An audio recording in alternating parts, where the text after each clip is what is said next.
remember when I was sitting here in Vanier, studying social sciences, and what I was hoping to get out of it. And I remember as a youngster, the thing that for me was very difficult was I felt very disconnected from power, very disconnected from decision makers, and kind of angry at that fact as well, because back then it was before the first black president. Back then it was more of a really small clique of people that were in charge of making decisions on our behalf. And I felt very separate from that. I grew up in Chamonix-Laval. My mom, yeah, go Chamonix. I grew up in Chamonix-Laval. I grew up to a mom who died when I was 15, but then moved around a lot. We were poor. We were on welfare. I'm the son of an immigrant father who speaks English, yet chose Quebec. What does that mean?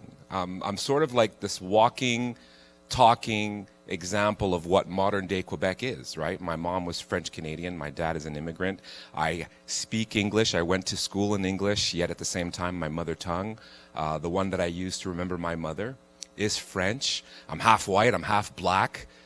So what does that mean in 2021? And I think identity, is really apropos. Because identity, as Professor Ara has said, is potentially a very good thing. It is a way of unifying us, right? For instance, my party talks about identity in a way that we're all Quebecers. And in my role as the English-speaking representative in the government of Quebec, I try to transmit that message to English-speaking Quebecers who, for the past 50 years, let's face it, have not felt like part of Quebec. I remember growing up, wrapping myself up in the Canadian flag and saying my identity was purely Canadian because I felt no sense of belonging to the state of Quebec, to the province of Quebec. What does that mean to be a Quebecer? Somehow, even though my mom is French, even though I speak fluent French, that didn't feel like it was mine. The example that I give all the time is when I finally graduated from Concordia in political science and public affairs, I said, well, you know what? I want to work for government. And without even realizing it, I applied in the federal government and I got into the federal government. And it never even occurred to me, not for 1 second, to apply to the Quebec government. Even though the things that are closest to us in terms of, policy, healthcare, education, roads, all the things that really matter in our lives on a day-to-day, that's the province that takes care of that. Yet, here I am, a prototype Quebecer, born and raised, and for some reason the Quebec state is not mine. It's not for me. Because obviously during that time we were in the separatist movement and there was the we and the no, and it was very tumultuous times. But I had chosen that, for me, I'm a proud Canadian, and that means that other side is not for me.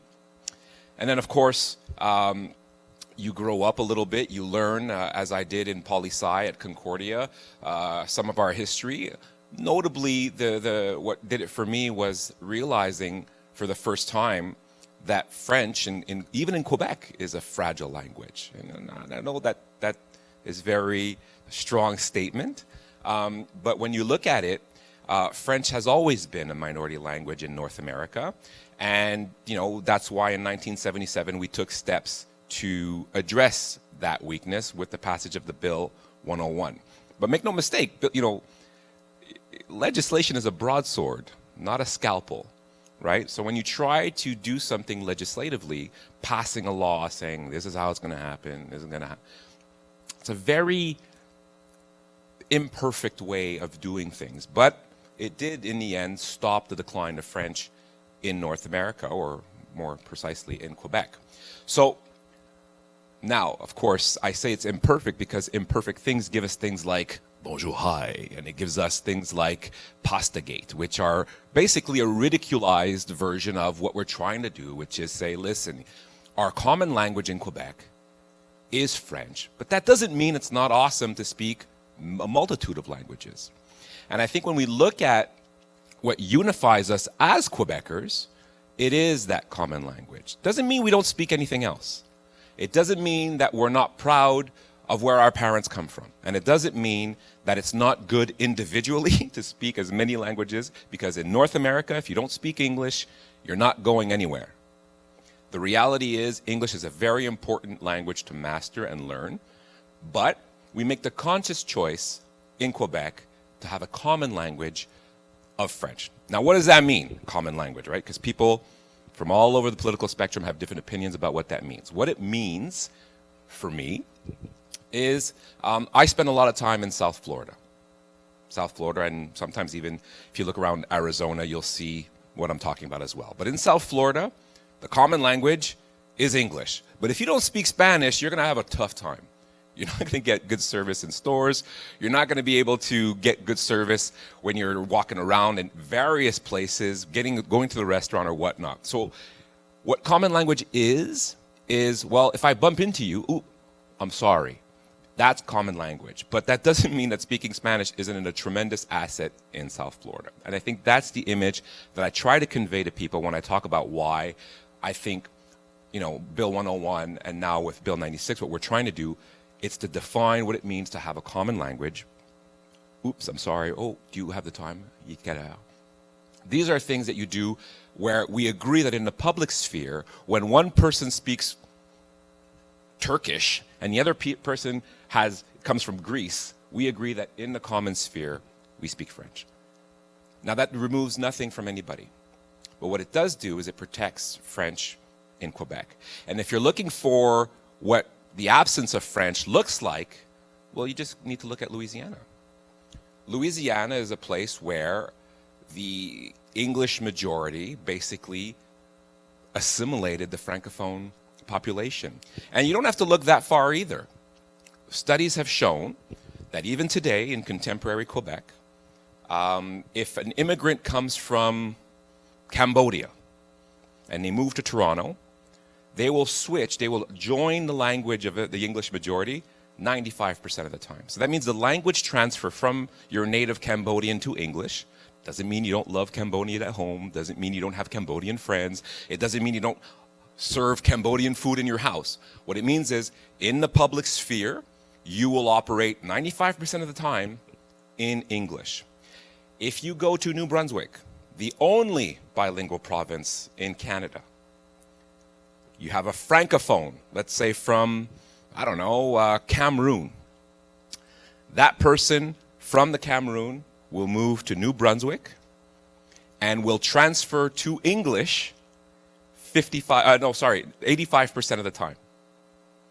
So that tells you that even a francophone moving to a bilingual province will transfer to English. Now, the language transfer for Quebec. An immigrant comes from Cambodia. They move to Quebec. The language transfer to French is 55%. So that means almost 1 in 2 of the people that we accept into Quebec will adopt French as their common language. And that is why Francophones are worried. And historically, it wasn't a problem in Quebec. Historically, the Catholic Church made sure that Quebecers were having 10, 15, 20 babies. So that's enough to rejuvenate your population and to keep it growing. But now Quebec is dependent on immigration, and that's a good thing. But if we want to make sure that in 50 years, 100 years, we're still speaking French in Quebec, then I think it would be a loss to lose that je ne sais quoi that makes us special in North America. Then, of course, we have to look at that language transfer rate. And this is why in 2021 we're talking about language. Now, some people are going to try to use identity politics to say, well, it's us against them. It doesn't have to be that way. It could be for all of us. It could be a way of making sure that we all feel a part of this adventure that is Quebec. And if you're looking for what I'm talking about, that je ne sais quoi that makes us uniquely Québécois, it's that feeling that you get when you go to Toronto and you're like, ugh, this is Canada, sure, but it doesn't feel like Canada. That je ne sais quoi is what you're feeling. Or when you're traveling to the States and you're telling your friends and your other family that lives there and you're telling them, hey, in Montreal, it's really cool. When you come here, everybody speaks French. There's French signs everywhere. That thing that you're bragging about is that thing that makes us all uniquely Québécois. Now, the problem is, after 50 years of division in Quebec, you either separatist or not, well, especially the English community, was forced to choose between their country and their home, and that's an impossible choice.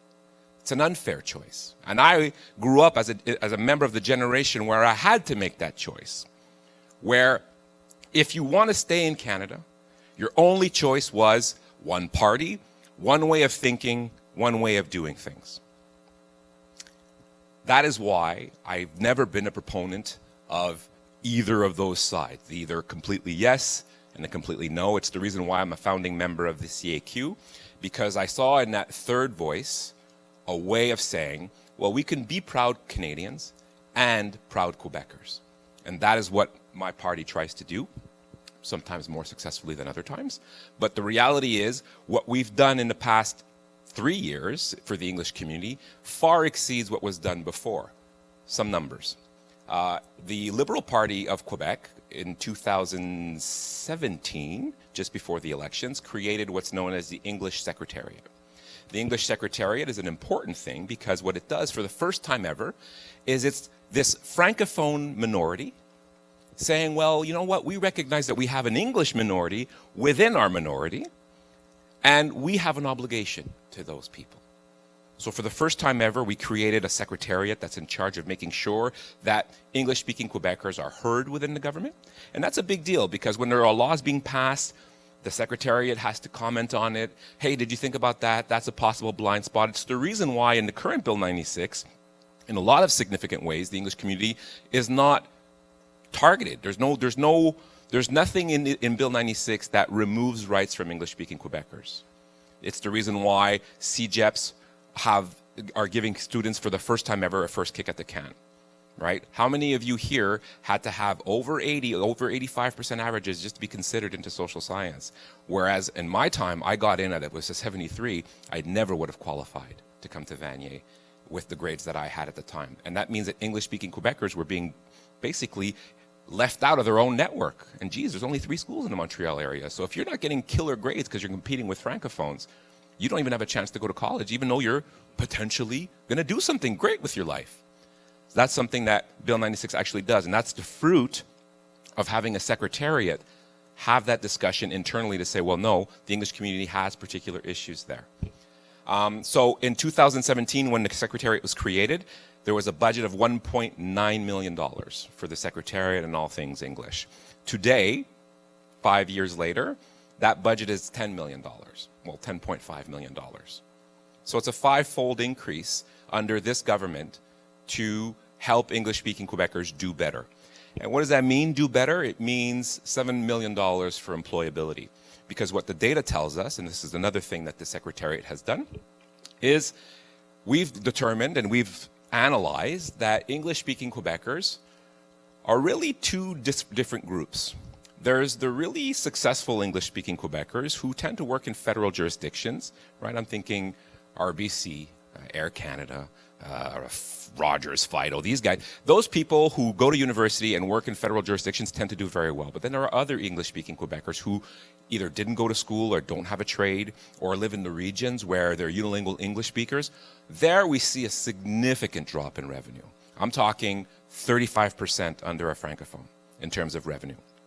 That's where the Secretariat has all its value, because that's where we have employability measures to help the English community do better or access better jobs. Another thing that we did in Bill 96 was we made, it's fun for Francophones to walk around saying, well, le Québec c'est en français and it's French, but the one thing we don't do is teach our own English population quality French so that we can stay and be successful here. So learning French and being French or having a French existence in Quebec is a right for everybody, including the English community. That's why for the first time ever in Bill 96, you have a right to learn French for free for life. Because what happens if you're working in a business for 5 years and, it's under 25 employees and, everything's going on in English, and then one day you get laid off.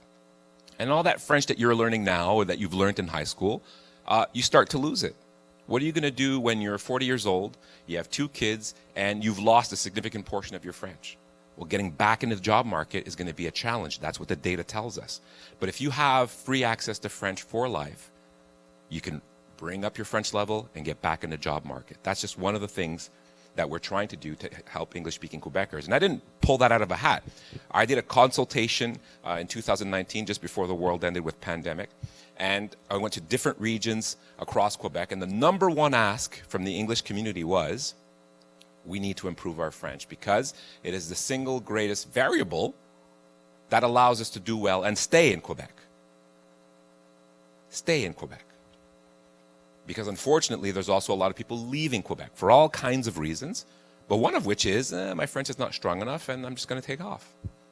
That's a horrible loss for our vitality, the community's vitality, but also in terms of investment and economic investment. It just sucks that you bring people up and teach them everything and then they leave with that knowledge to go somewhere else. That's not good policy. So the best way to help you guys stay here is to help you be more successful and to recognize that you guys can improve your French language skills. I said before that French is my mother tongue. Well, even though it's my mother tongue, when I was 19, after my mom had been gone for a couple of years, I almost lost my French. I was right here in Vanier, going to school, working, lost my French. It's my mother tongue. Think about that. Now imagine if it's not your mother tongue, how fast you lose it. So it's one of those things that I think is a really strong step forward to make sure that people stay here. But that doesn't mean that English-speaking Quebecers are not Quebecers. Now that the separatist movement is behind us, I think we have to take stock of the cost of the past 50 years. And the cost has been that gap between Quebec and its English-speaking community, and the gap between Quebec and Canada also, right? And in a lot of ways, Quebec is different from the rest of Canada. We're different in terms of the language that we speak. We're also different from the base language that was here, not language, but the base religion that was here, right?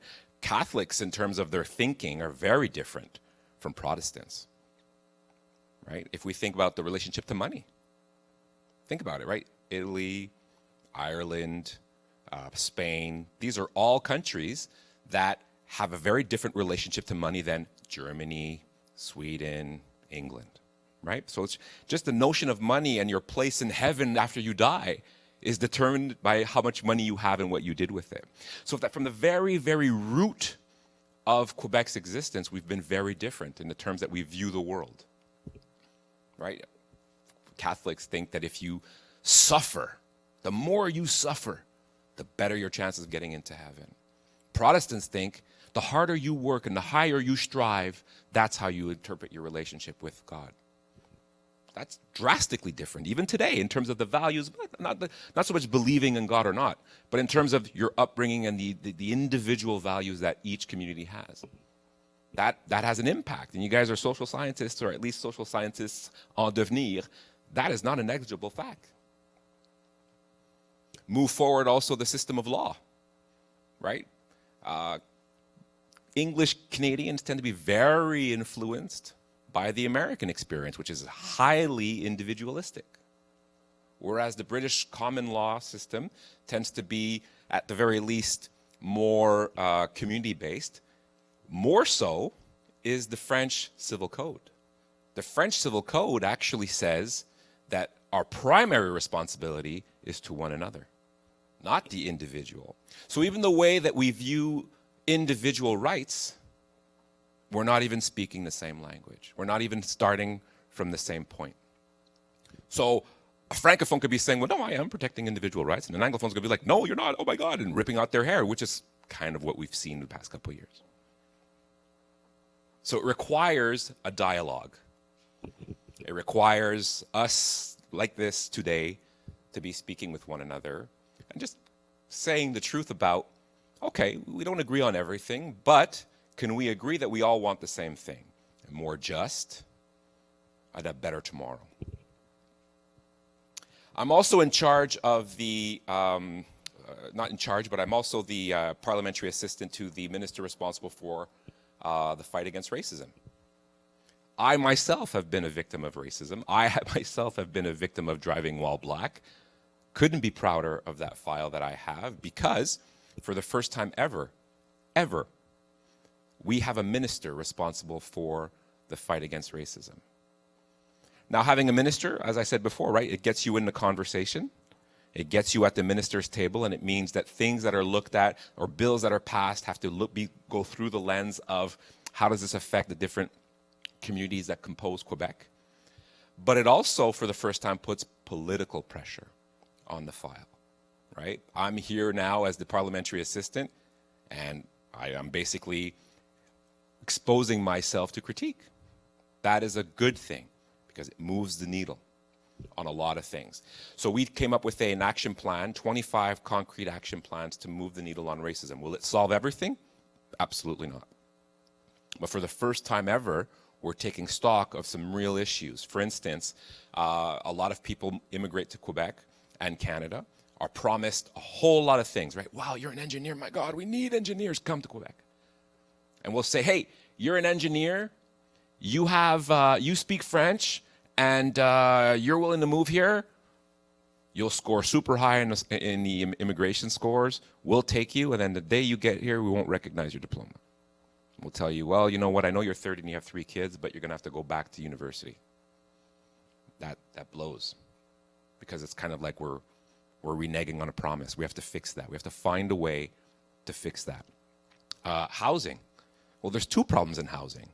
On the one side, you have really mean, very mean landlords who will say, I don't rent to black people, or I don't rent to single mothers. Right? And on the other side, you have people who are so disenfranchised, either because they're poor, or they don't understand because of their immigration status the way the structures of Quebec work, or they don't have any support system or don't have any friends who can tell them any better. Well, those people don't even know that they have a complaint mechanism. There are very credible complaint mechanisms in Quebec when you are a victim of discrimination. The minister himself, the minister for racism, a white guy who's married to a black woman, actually won a case in la Cour des droits de la personne when he and his wife were discriminated against when they went for an apartment. But if you don't know that you have that, and you're living that on the other end, of course you're pissed. Of course you're mad, and you see racism everywhere, and you feel like no one cares. We have to fix that. We have to not only inform people better about their rights, which is, let's face it, a failure of government up until now, and we also have to do more concretely to actually address the issue of housing in general, but also to make those landlords aware of what they're doing, which a lot of times they think they're aware, but they're not. They're doing it because they think they're making their lives easier, but in fact, the penalties are quite severe. So there's a lot of things that need to be done. I'm going to stop here because I tend to be a person that rather have exchanges, and I'm sure I've said some things that you guys have questions. I really hope we can have a dialogue. The last thing I would want is a monologue. You have an elected official. You have a member of the government. Please ask your questions.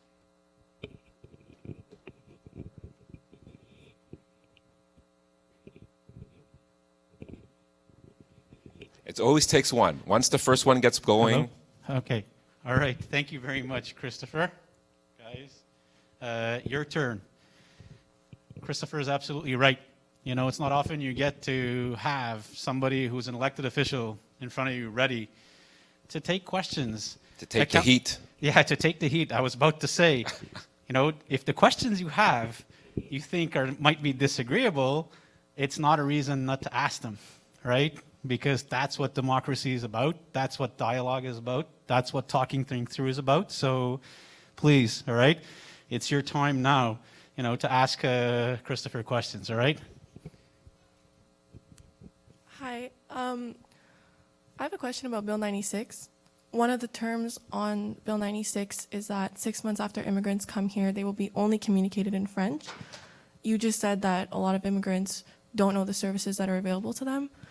Do you think that it's fair that it's only 6 months, considering already they don't know what's available to them? And it's hard to learn one language fluently in 6 months? That's a very good question. So in order to answer that, we have to back up a little bit into 1977 when the passage of Bill 101 was first passed. Bill 101 actually has no time frame. So essentially, everybody who's an immigrant should be moving towards French right away from day one. Now, historically, the government hasn't been exemplary in the way that it speaks on its own behalf with new arrivals, with immigrants. So if you're an immigrant who comes to Quebec as of 1977, the government should be communicating only in French with you. What we're saying is, well, no, in 2021, we're going to become more exemplary. We're going to make sure that, yes, we are communicating with immigrants in French, and we're giving them 6 months. 6 months, you have your driver's license, you have your Medicare card, you have your documents for social aid if you need it, or job employability training if you need it. Most of that is done. From there, it's basically tax filings and whatnot. Some people say 6 months isn't enough. We've heard that in our consultations. Some people say 1 year.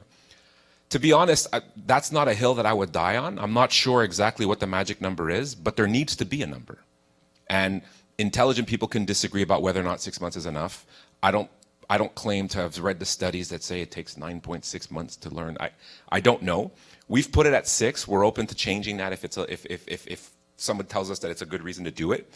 But at some point, we have to accept, right? And this is where I'm ultimately going to take you is, at some point we have to accept that if you're going to choose to move to Sweden, then at some point you're going to have to learn Swedish. If it's 6 months, 12 months, 13 months, fine. But at some point, you're going to have to learn Swedish if you want to be successful in Sweden. That same logic is what we're trying to do here, is say, look, we got to bring you to French because we need to fix that transfer rate in order to preserve French in Quebec. But at the same time, we also have to be human about it and respect people. And this is without saying that in healthcare, there is nothing in Bill 96 that forces a person to speak English or to speak French in healthcare, or if you're a person who's getting, in the emergency room, no one's going to give you a language test. We're not talking about basic human care here. And of course, the civil servants are flexible. If you really can't get it done, they're going to give you that information.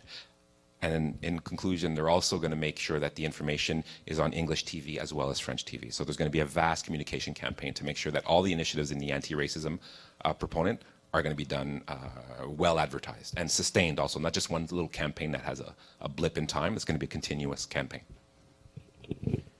Thank you. Who's next? Come on, folks. There's got to be other people that have questions. Oh, I didn't see you. Sorry. Hi. So your job is to represent the Anglophone community within the CAC. Is that your job? Well, no, that's no, because that would imply that my role is partisan. My job in the government is parliamentary assistant to the premier responsible for relations with English-speaking Quebecers. So my job is to be in charge of the secretariat. So there's a whole government apparatus. I'm in charge of that department to make sure that various initiatives of that program are being delivered. Okay. And I have a question. So Legault wants to kind of like slow down the accessibility to English-speaking CEGEPs. And that's going to go it's kind of going to, I don't know how to say this, but it's going to affect the Anglophone community to go to school in the language that they want to, even though they're not, their parents are not Anglophone, but they could speak English. So if you're kind of connected to the Anglophone community, what's the reaction that they have with that claim that Legault made? Well, that's actually a very good question because it sort of puts my role into perspective. I'm a member of the CAQ. Now, I'm a member of that party because I believe in the values of that party.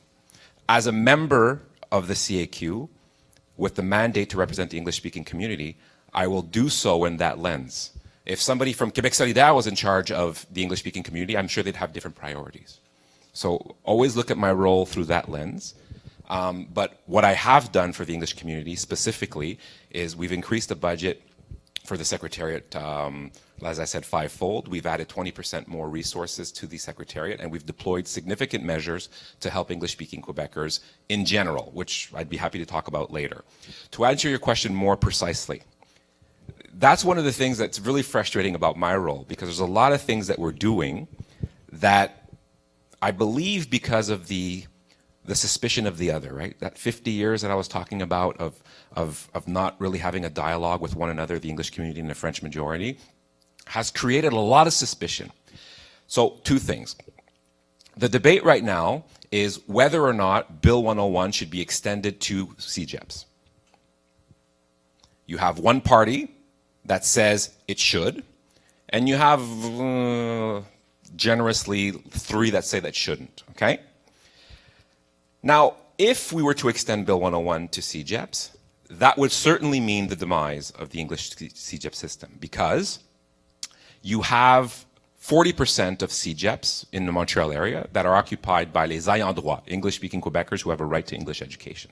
60% are not those people. What we're saying is if you extend it, you'll have to find a way to bridge that extra 60% without lowering the standards, right? Which is extremely complicated. What we're saying instead is, well, let's leave the English CEGEP system as it is. So let's say there's 1,000 seats. I'm just throwing out a number. Let's say there's 1,000 seats. We'll say, well, let's keep 1,000 seats. Let's guarantee the English community that as their community grows, those 1,000 seats can grow in percentage and in proportion. So there's an opportunity for growth. But let's leave it like that as opposed to growing it more. For the record, English-speaking Quebecers occupy about 9, well, depending on the stat, 8 to 11% of Quebec. And the current budget for English CEGEPs is around 19%. So their English-speaking CEGEPs are already funded at almost 100% more of the demographics of the English-speaking population in Quebec. To answer your question, again, what we've done with Bill 96 is 2 things. English-speaking Quebecers get a first kick at the can. That means that the CEGEP system has to look at where you're coming from the English network. And if you come from the English network, you get priority. Why? Because what's happening now is you have really high-ranking Francophones who are choosing to come to English CEGEPs, and that's a good thing. But what the perverted effect of that is it's increasing the criteria for admission, which means if you're a good student but not a great student, you're competing with excellent students from the Francophone network to get in. So I believe that we need to give English-speaking Quebecers a priority in their network. But then the remaining people, the remaining 60%, can come from anywhere. So I don't think we're taking anything away, to answer your question. I think what we're doing is we're making sure that the demographics, the current amount of seats that are available, stay the same, while making sure that it remains accessible to the English community.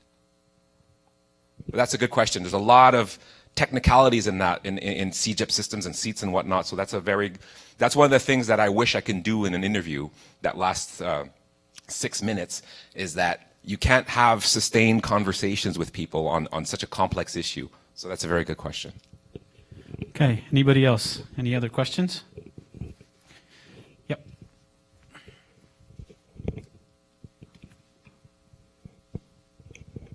Hi. Hello? So, if I'm correct, your goal is to ultimately rid Quebec of the racism that is present. However, how can you do that effectively if the Premier does not acknowledge the fact that there is systemic racism? Yep, good question.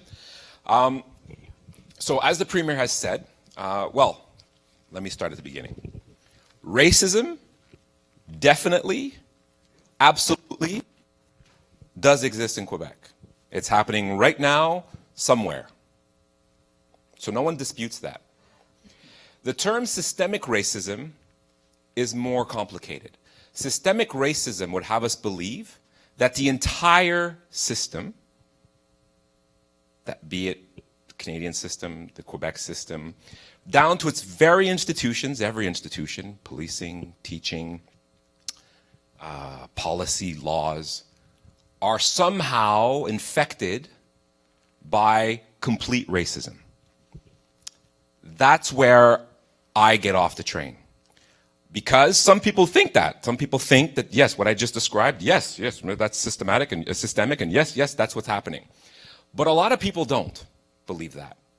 Case in point, it was the UK recently that just themselves said that we're not going to fight the battle of systemic racism versus not, because the jury's still out. I think that is one of the things that is a scholarly debate. I think that you guys need to be publishing papers about that in university and whatnot, because that will give us clarity for the future. But I don't think that that is a settled thing. I don't believe that all our structures are systemically infected by racism. Otherwise, how do you explain Christopher Skeete, a poor black kid from Chamonix becoming an elected official in a mostly white neighborhood? If it was systemic, that wouldn't be possible. Or if it was somehow so, I don't see how that would happen. Now, do we need to have more discussions about it? Absolutely. Do we have to acknowledge the very present racism that exists in our society? Absolutely. But I think we can do that and be effective, like we have been in our 25 recommendations, right? Banning racial profiling by the police.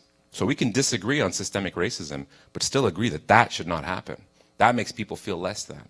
We can disagree on systemic racism, but still recognize that we need to speak with our indigenous peoples, nation de nation, as Quebec has done for the past 30 years. So I believe that that term creates division where we are most likely united on 99% of the issues. And that is why I think the Premier prefers, and I prefer as well, to focus on racism and the fight against it, as opposed to the, at this junction, in my opinion, academic reality of systemic or not. But I can accept that intelligent people can disagree.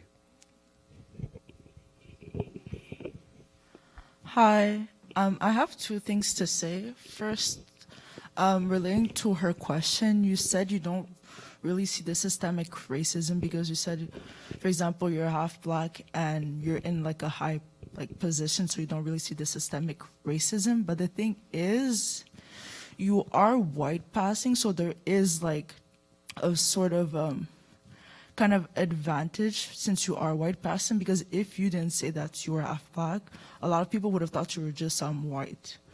Oh, you know, when I was being called a nigger growing up, I could tell you I didn't feel half white. In fact, my history tells me that people always saw my blackness, even though I was 50% white. So I've been called a lot of things, but white passing is a new low.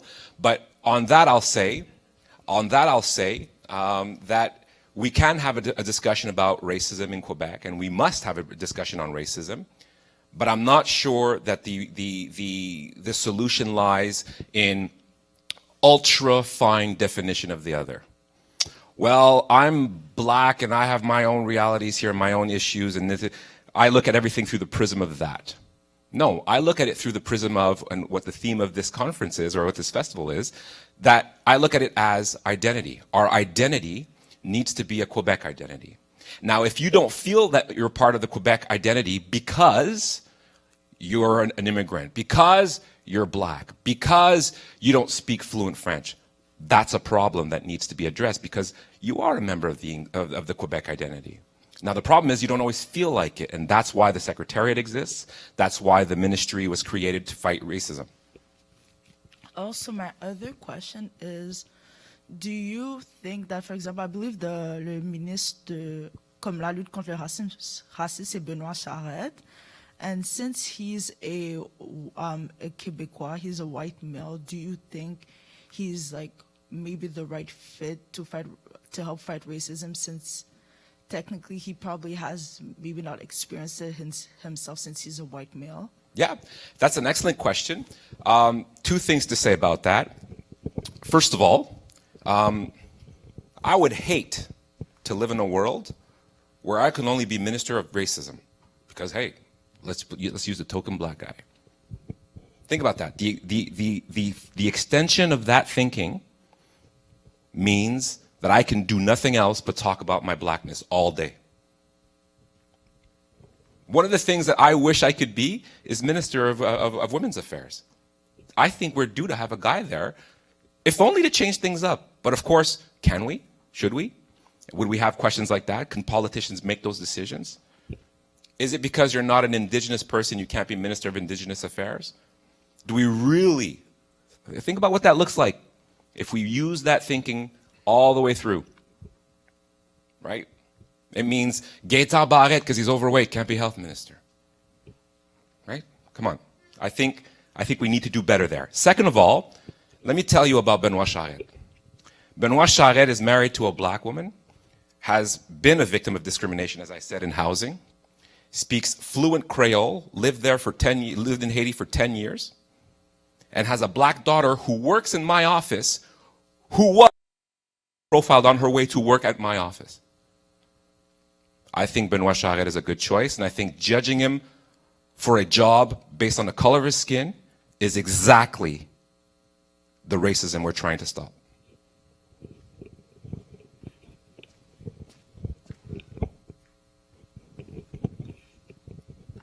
So in terms of systemic racism, I think you're right in saying, for the most part, discrimination against black people may not be, like, I don't know enough about it to speak on it. It may not be systemic. However, I do feel that there is systemic racism in terms of Indigenous people. So when saying there is no systemic racism and only talking about racism against black people, I feel like it's very limiting. And I feel also one of the points that you mentioned that, like, maybe, like she said, Benoit Charette should not be, like, whatever, because he is a white man. And then you went on to mention how, like, maybe it doesn't need to be an Indigenous person being Minister of Indigenous Affairs. I disagree, only because in my mind it's kind of the same as policing, which is a completely different topic. But I believe that the people that know the most about a certain topic are the people that have experienced it themselves. Now, I completely agree with you when you said that Benoit Charette knows a lot about this because he has a black wife and a black daughter, and he has been faced with discrimination. I think that's completely understandable. However, in terms of more Indigenous affairs, in terms of that type of identity, I don't think it would be fair to them and to, like, their, like, because we don't know what's happening in, you know, reserves. We don't understand it, and to have someone who doesn't understand, you know, what exactly is happening there would be an injustice and would be another, like, way of burying down, like, what's happening, especially since I do believe there is systemic racism in terms of healthcare and education. And yes, that can be another debate, but it all ties together in, like, one, you know, identity, and the fact that they need to have their own people speaking for themselves. Well, first of all, I want to salute you for opening up and telling us what you think on systemic versus not, making the difference between Indigenous peoples and black people. That was a very brave thing. That you can't say that everywhere. And I think you know, colleges need to be a place where we can disagree intelligently and present our arguments. So thank you for that. Yeah, I think we need to have a conversation there. I'm not saying we're not due for an Indigenous Minister of Indigenous Affairs. We're definitely due, right? But should that be the only criteria, is what I'm saying. Like, what if we have Benoit Charette as Minister for Racism, and then we have everybody else who's bad, but they're visible minorities? Do we really, like, if we follow that line of thinking through, it brings us to exactly the point of what we're trying to avoid. It brings us into what you are at birth, you're defined at birth, and you cannot escape that station. That, for me, is racism. So how do we do it intelligently, right? Now, how do we say, well, yes, you're an Indigenous person, you definitely check that box, and yes, you have a perspective that is needed in cabinet. I agree. So we're definitely due. But is that the only criteria? Like, what if there's one person and they get elected on some wave and they're the only person there that's Indigenous? Does that mean that they should necessarily be the minister? I'm not sure. I think it's worth considering. I'm not sure we want to live in the world that says we must, is what I'm trying to say. But we're definitely due for an Indigenous Affairs Minister that gets elected, because we don't have any Indigenous people in the 125 seats of the National Assembly. And we're definitely due to have a minister. So I would agree with that, though. Okay, do we have any other questions? Yep. Isn't this a lot better than just monologues? Right? I agree, right? Helps me exercise, Christopher. Well, that's the plan, man. Gotta stay heart healthy. So we've been talking about identity, but there is one thing that you haven't brought up yet. You guys used the no clause section for this bill, Bill 21. Mm-hmm. You mean 96, but we also used it for 21. Yes, but yeah. I do mean Bill 21 in this case, because I do want to Okay. talk about that for a second. You guys said that Bill 96 hasn't taken away any rights, but could you say that Bill 21 has taken away rights from people? You're basically telling people that, you know, wearing their religious things, that they should be almost like ashamed. Like, it kind of comes across as that message. So I kind of want to know your opinion on that. Yeah. Good question. If you guys want to have a more detailed point of view of what I think on the matter, I did do a show on TV Ontario with a colleague of mine from the Ontario legislature. It's called Political Blind Date. And if you go to Political Blind Date, you can, it's public access TV, you can watch a whole show where I debate with a guy who looks a lot like me, who thinks radically different from me about that very issue. So if you want to get some more context, I invite you to go there and look at that show. I think Bill 21 is a perfect example of when we talk about individual rights and collective rights, right? Remember before I talked about what makes us different from our way of thinking? I think Quebecers have that sense of community and that sense of thinking about what are common rights for everybody versus individual rights. Let's be clear, and we're going to disagree probably on this, but I'm going to say it anyway because I think we need to have a discussion about it. I believe that Bill 21 doesn't take rights away from anybody because no one is making anybody do anything. Bill 21 says that if you're a judge, during your hours of work, in your role as a neutral arbiter, you should be showing no preference for anything. That's why they wear black robes. So in that capacity, who you are doesn't matter. What you're doing is what we need you to do. So I would say that a person who comes into the courtroom, who goes into the locker room of the courtroom, takes off their kippah, puts it on, puts on the garb, does their work, leaves the courtroom, puts on their kippah, and goes back home to their family, for me, that is what this bill is about. It's about, in this situation, when you have the power of the state, when you exercise the power of the state, and as you'll learn in social science, the government has a lot of power. When you use the coercive power of the state, you yourself need to be secondary to the role and the amazing charge that you're distributing. So that is my thinking on that. As I said, a lot of people don't agree with that point of view. I am very comfortable with that point of view because it does not, in my estimation, take away rights. What it does is it gives everybody else more rights. It gives us the right to be served by a police officer, by a judge, by a prosecutor, who has no preference because it's about what they're doing. It's about the rule of law. And I think that is a very normal compromise to make. It's not like you can't do anything in the civil service. With some parties want us to extend it to the whole civil service. We're saying no, only those in power. I think that that's a reasonable accommodation in light of the role and the charge that they have. Well, I think teachers already, the criminal code says that teachers have. Can I get some water? Yes, we'll arrange I think for that. thank you. The criminal code already says that teachers have more power than everybody else. It's the reason why if you're a teacher that sexually abuses a student, you go to jail a lot longer because of the power that you had, the authority that you had. Teachers are there to transmit knowledge, and the students have a right to receive that knowledge in a neutral way. I'm very comfortable with that position. I understand that not everybody is. Okay, folks, there's about, some of you might have 10 o'clock classes, I don't know. It's almost 9:45, we have 3 hands up. I'd really like to get to the 3 questions, right? So, here we go. So you gave the example, for example, a Jewish person that leaves their kippah like in the back and then they wears their black robe, that it shows like you don't have like, for example, a preference or religious preference. But it doesn't really make any sense because it's still the same person. It's just that they're not wearing their, for example, religious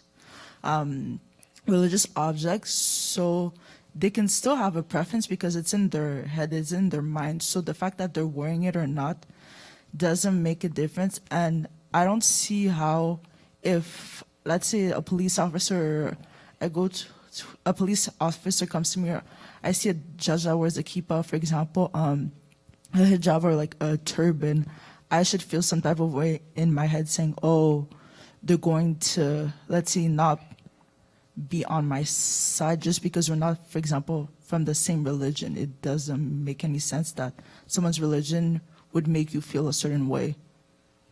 Yeah, that's a critique that I've heard before. 2 things to consider. I used to be a customs officer back in the day. And back at that time, we used to wear light blue uniforms. Remember like the old driver, are you guys old enough to remember the bus drivers with the really light blue, pastel blue uniforms, right? And then I don't know if you noticed, but even police officers used to have that pastel blue uniform, and then they've switched over to dark cars and blue uniforms. Because there have been studies, psychological studies, that show that when people wear certain colors, certain things, it actually communicates something. For instance, a light blue uniform says that you're service-oriented. So that's what customs used to be. You used to be collecting taxes. You didn't want people to get too mad, so you had to be service-oriented. Now, it's more of a law enforcement role. They've switched it to the dark blue. Now, they didn't go black because the SWAT team wears black, because black means don't mess with me. Blue says, well, I'm authority, but I'm not wearing black. So colors actually mean something. It's the reason why police officers wear uniforms in the first place, right? Police officers wear uniforms because they represent something that is greater than themselves. They represent the criminal code, they represent the law, they represent us. And in that capacity, you're not Tom or John, or you're not Sam. What you are is the power of the state. And as the power of the state, you need to be neutral. I would hate to have a situation go awry because somebody has a preference that doesn't need to be there. An example of, let's say, a person wearing a kippah as a police officer pulls over a practicing Muslim driver. You're pulling me over because I'm Muslim and you're a Jew. Is it really the time to have that discussion? No, I'm pulling you over because you burned a stop sign. You're adding a complexity. It's the reason why uniforms exist in the first place. It's there to remove the individual and make it about the service that you're offering. I submit, humbly, that it is a reasonable ask in that case. That's like the furthest glass of water ever. I disagree with what you said, only for the reason that the way you presented it is that if you remove any, like in this case, religious symbols from your person, Thank you much, Lee. that your biases will be removed as well, which I disagree. And then you went on to say that like the color that you wear presents a certain way to the person that is perceiving you, right? So in that case, I think it, based on what you're saying, which it may or may not be like the reason exactly, that's just what you've said. Based on what you've said, shouldn't, instead of people be removing the symbols like from their person, shouldn't we be like completely masking the person themselves? Well, we are. That's why they wear a uniform, right? But don't forget what we did 50 years ago. 50 years ago, education in Quebec was given by the clergy. So 50 years ago, Quebecers themselves, who were under the thumb of the Catholic Church, decided that they wanted to get rid of religion in schools, in hospitals, and in areas of the public service. Because at that time it was judged that it had more negative effects than positive effects. But where I'll join you in saying that I don't believe it is extreme to expect an individual to remove their religious preference during their hours of work. But let me ask you this. What happens to the person who absolutely refuses to remove their religious covering? Right? Well, I refuse. I don't want it. I'll never take it off. Well, what you're doing when you're saying that is you're confirming that God's law, in your estimation, is more important than man's law. And when you do that, you're essentially, in my opinion, renouncing your primary role, which is the enforcement of the code on behalf of the government. And I think we have to be very careful of that. And especially communicating that to a person who's receiving a service. Don't forget, the police officer is not just the individual. Like, yes, I believe that person is making a compromise, definitely. But what about the people that they serve and their right to be served in a neutral way? I think that is largely under-discussed in the discussion about that. Yeah, we talk about a lot about the individual. We do, and rightfully so. I don't think we talk enough about the people who receive the service, and I think that we would win if we did that.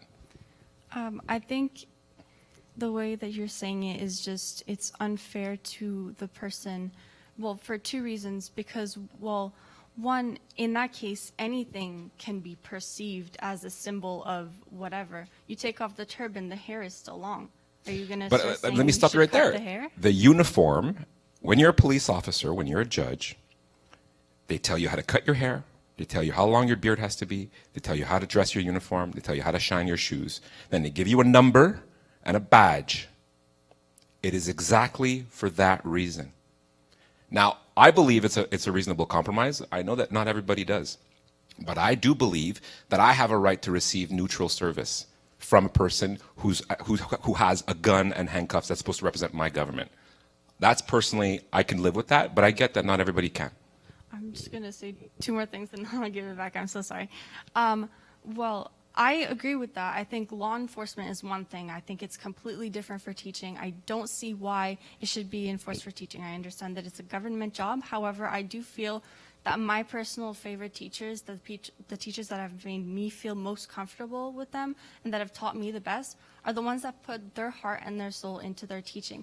And if that means, communicating with their whatever, their headscarf, their turban, their whatever it may be, they're not pushing their religion onto me. I still feel like I'm getting a neutral education.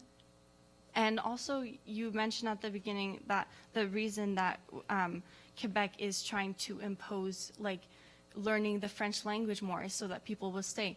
These things, influx of laws that are trying to make things neutral, but that are actually making people have to choose between their religion and the province that they live in, are pushing people away. And it's not fair to say, well, we're going to force you to speak the French language, but we're also going to force you to lose another part of your identity. Well, again, I hear you talking about and defending, that person.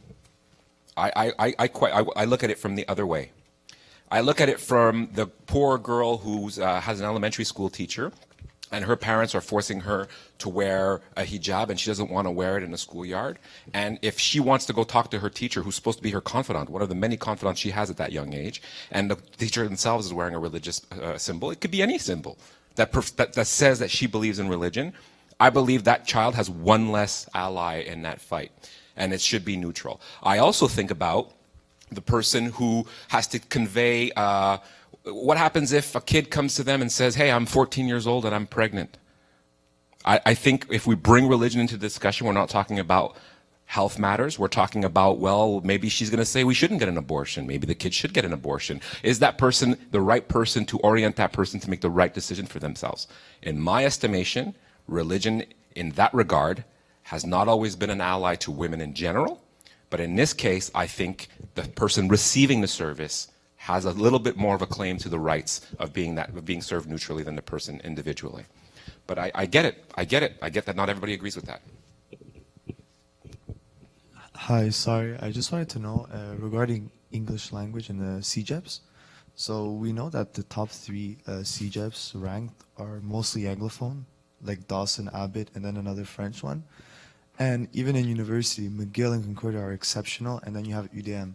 So I wanted to know if English CEGEPs academically are dominating, why does the French government, the Quebecois government, decide to, say, sorry, we're going to reduce funds, we're going to do our best to maintain those French CEGEPs and not encourage English CEGEPs?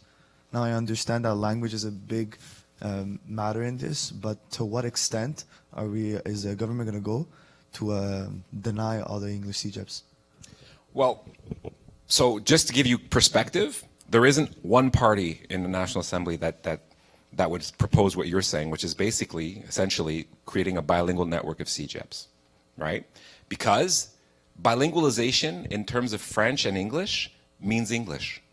History has shown us that as the weaker language, bilingualism equals English.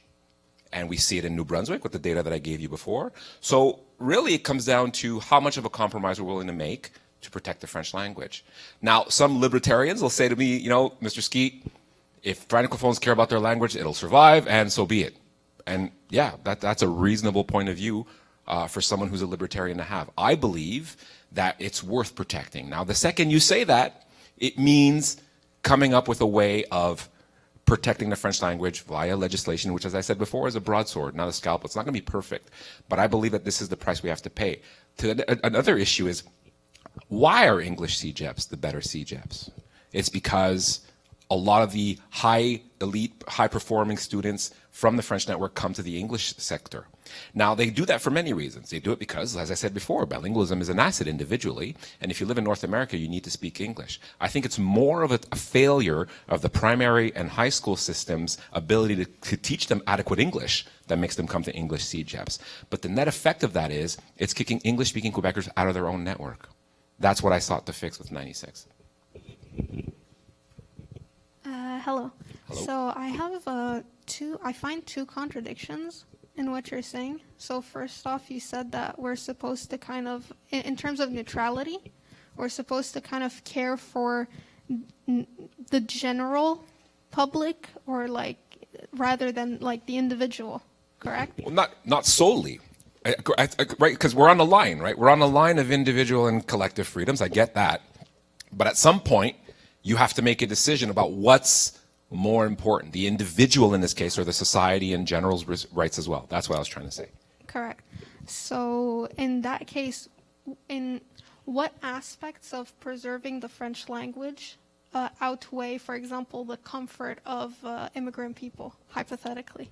Well, that's a great question. I think I'll give you back the question and say, why are we choosing Quebec? We choose Quebec for a lot of reasons, right? When people immigrate here, right? But let's take Quebec out of the equation. If I move to Germany, do you think I will do well in Germany if I don't learn German? Of course not. There you go. And that's the ballgame.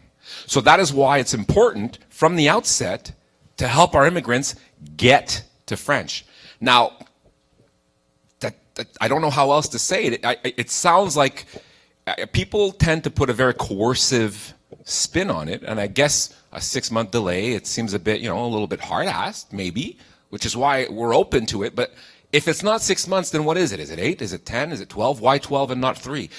Then it becomes a question of discussion. But the point of view is, it's very important, and I've seen it in the data. If you don't, I have Quebec-born English-speaking Quebecers who cannot do well in Quebec, who are forced to leave because they don't have French. We have to fix that if we want to be successful here. That's the thinking that I have. I see. When you refer to English-speaking Quebecers, are you referring to people who are born in Quebec and who happen to only speak English, or are you referring to like everyone in Quebec who speaks English fluently? My question to you is, are we talking about the law, or are we talking about what community I belong to? When you mentioned English-speaking Quebecers in terms of CEGEPs, you said, I think it was like they get first kick at the can. 9%, Yeah. and then 19% was like the funding, I think. Yeah. Or So I see what your question is. This is trivia. Since 1977, if you're an American and you move to Quebec, are you an Anglophone or an immigrant? Yeah, you're both, but legally. Anybody? You're an immigrant. In 1977, when Bill 101 was passed, it was made clear at that moment that immigrants go to French school. So that American, even though he's from Vermont, Plattsburgh, he's from Burlington, not too far, that person, if they come to Quebec, they're an immigrant, they go to French school. So they're an immigrant. Now, that doesn't mean that they don't live in Montreal. They don't love participating in different activities with the English community. It doesn't mean they're not a member of various English community groups. It doesn't mean anything else. But it does mean les immigrants, since 1977, ont les franchises. And that wasn't me. That was 3 years before I was born. Got it. One more thing. Yep. In response to what you said about, like, let's say someone immigrates to Germany, they have to learn German to kind of integrate themselves. We shouldn't make it any different here. If someone immigrates to Germany, even if there was the big, because there was a lot of immigration and refugees in Germany, there wasn't really a fear about German like disappearing, which means that I don't think it's the same. If like a country or an area has kind of an issue with the language kind of staying, then shouldn't they just let things be? Like, So you're talking about Darwinism, linguistic Darwinism. Yeah. because Some like people you believe said, that. I Some people think- believe that. I remember the moment in time where I decided that on a personal level, I was for Bill 101. I remember I was in university and I used to rail against 101 all the time until I realized there's two types of people. There's people who are linguistic Darwinists who will say, hey, you know what? The Jews, Yiddish was practically gone from the map. They brought it back from the dead and they're protecting it. And if you care about your language, you'll do the same. That's a very legitimate point of view. But the second you decide, as a Quebecer, that, well, I'm not sure I like Darwinism for French. I think what makes Quebec special is worth preserving and worth keeping. That's where I say, well, you know what? I don't want it to go away. Well, as soon as you're there, you're on the path of Bill 101 because there's no other way to do it than legislatively. So, but yeah, yes, some people can rightfully say what you're saying. But I'm not sure the German people would be happy if tomorrow morning we spoke something else. Okay, one more question, and then we're going to have to wrap things up. Hi, so regarding Bill 21, do you not see any problem with it? Because I don't understand how you're going to reduce a woman wearing a hijab to like only her headscarf and saying that if a child comes to her, she's going to be closed-minded about the fact that... That's not what I said. Well, you're saying that like No, the child what- is going to have like prejudice and Nope. think... What I said was, if I'm a 10-year-old girl and I'm looking to my teacher for advice on a problem that I'm having, I'm saying what she's wearing matters. Now, if I'm having a religious disagreement at home and my teacher has a clear religious preference, in that case, it becomes a problem. School should be a safe space for students to interact with teachers who are an authority figure in the school. Anything that gets in the way of that, in my opinion, is a problem. But do you not think that people can be objective, like even when wearing... Sure. But how objective is the person that refuses to take it off to a point where they say, I can't teach in Quebec. I would rather move to British Columbia than teach without my hijab. I could tell you right now, that person, I'm not sure is objective. But a hijab is not something that you can just take off and put on when you want to. Okay. And like, Says those persons. I think that person, the more they tell me, the more they make the case, no, I can't take it off. It's part of my identity. It's me. I can't separate myself from it. I feel naked without it. All those things that you've heard, that I've heard, the more they say that, the more they're confirming, in fact, that they can't be objective. And I think that, for me, is the criteria that's most important. But again, beyond that individual's rights, I look at it from the prism of the person receiving the service's right to receive a neutral service for a service that's given by their government with their tax dollars. Okay, well, if we talk about like the population, don't you think it's kind of a problem that you're kind of, I don't know, because with Bill 21, in the teaching field, there's already such a big lack of teachers. And with Bill 21 added on that, don't you think that it's like creating such a big problem? With that logic, we should just go out in the street, put out signs and say anybody who wants to come can come in. No, I think we're allowed in Quebec to create our criteria and to say this is what it takes to be a teacher and to be committed to that. In the same way we do that with nurses and we do that with with other healthcare professionals. I think we're allowed to set the criteria, but I get that not everybody agrees with that.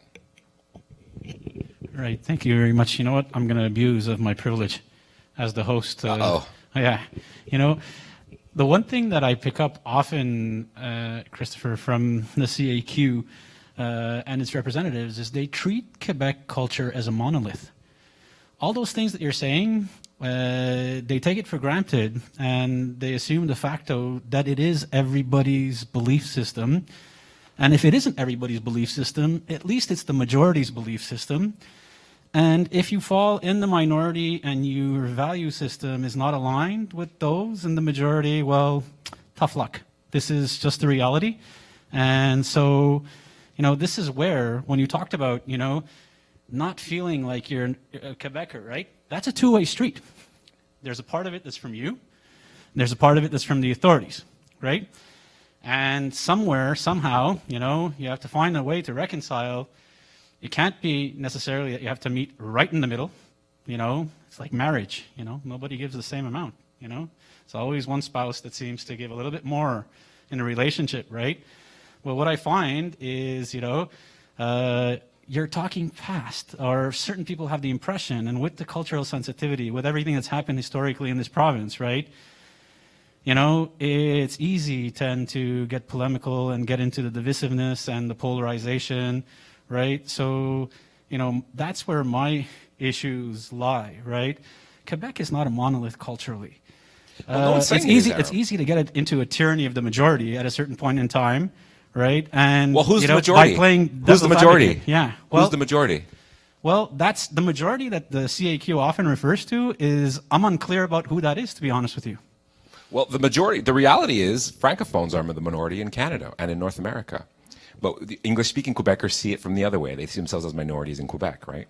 So defining the line is interesting. But if I may, you're right that it's a two-way street, which is why the secretariat was created, which is why we're taking concrete actions to fight racism. But is Quebec for multiculturalism?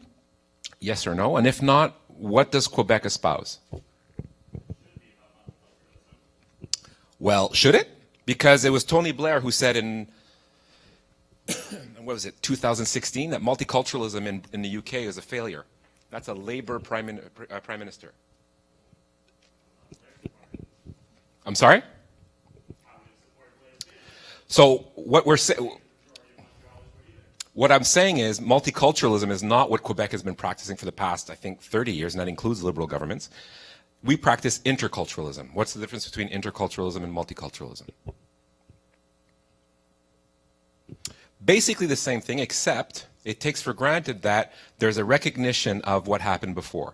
If I may, and it's a very, like all comparisons, it's not a very clearly defined one, so I just bear with me with anything that is une comparaison boiteuse. But if you think of multiculturalism, multiculturalism takes a white page, and it throws a whole lot of colors on the page, and we look at the picture and we say, wow, what a beautiful color, that's all of us, all right?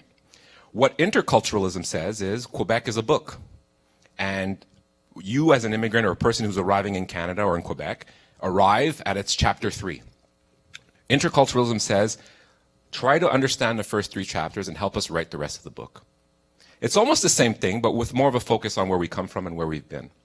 And I think that, is what creates that social unity.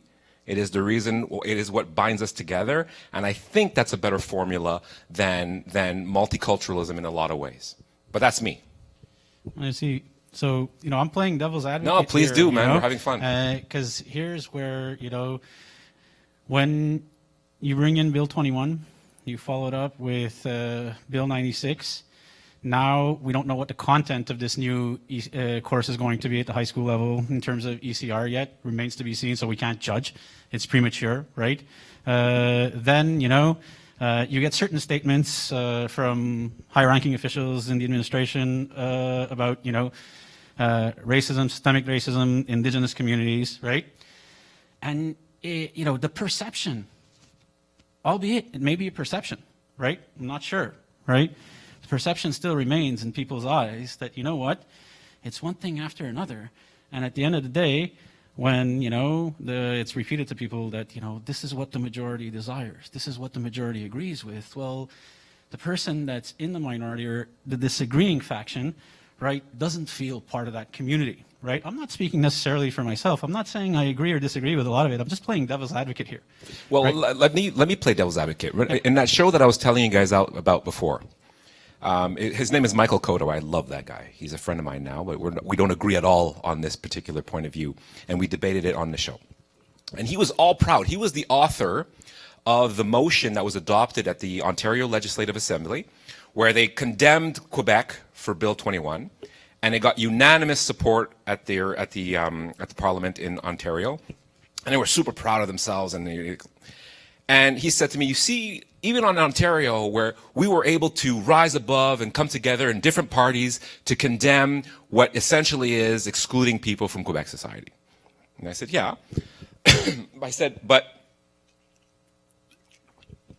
I have polls, Michael, that show me that in spite of the media coverage that Ontario has about Bill 21, 40% of Ontarians agree that you should limit two persons in authority the way that they show their religious preference. 40%. And I said, Michael, you talk to me about your fear of populism in an era of Trump. And I said, you know what scares me as a black guy who was always in the minority everywhere he looked around him? What scares me is what happens when you don't listen to the majority. Because essentially what Michael and the rest of them did was they ignored 40% of people who have a strong opinion about the place of religion in society. Now, the last time 40% of people were left behind in a systemic way, the way that we're seeing now, look at the divisions in the US. Look at the divisions in the US, because Democrats and Republicans were always in agreement about certain things, and it refused to move the needle in areas of the country that were continuously disadvantaged by those policies. So I say to that, my answer to that is a little bit what Mr. Legault said in his Christmas address in 2019. Des fois, la majorité aussi, elle peut gagner. And I think sometimes giving that acts as a steam valve for more pernicious aspects of populism, which would be dangerous, which would not be good for immigrants and minorities. I guess the key in that statement is des fois. And des fois. We have to judge whether it's des fois or... Well, every 4 years you get to judge. Every 4 years you get to judge and vote. All right. Well, thank you very much, Christopher. It was enlightening. It was very enriching, right? So thank you very much for your attention. I appreciate it. Great way to kick off our If festival. you guys want, I'll stay another couple minutes. We can have a discussion. I'm free. I'll stay as long as you want.